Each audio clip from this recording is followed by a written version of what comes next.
देखिए खेसारी भैया आज अपने घर पे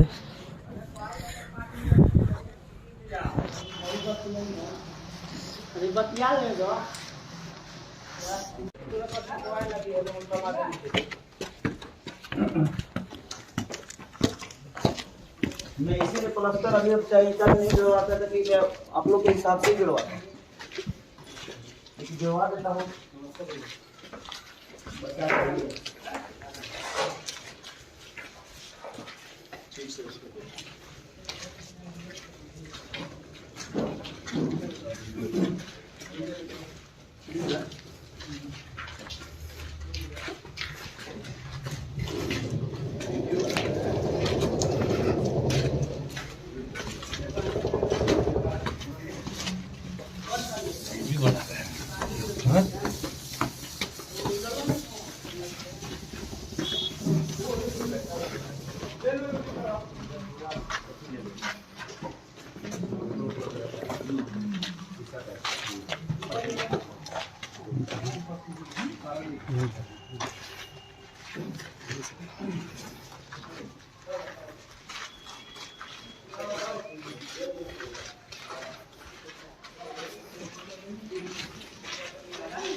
भैया अभी पैकअप करके आए हैं वहाँ से लखनऊ से, उसके बाद घर पे आए हैं। ये रही गाड़ी और भैया अंदर बैठे हुए हैं, कुछ मीटिंग चल रहा है।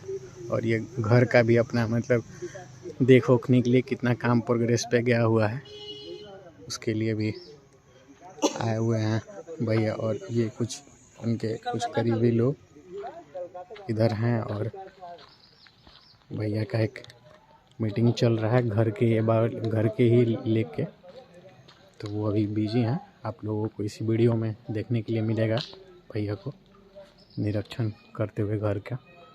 और थोड़ी देर के बाद मिलते हैं।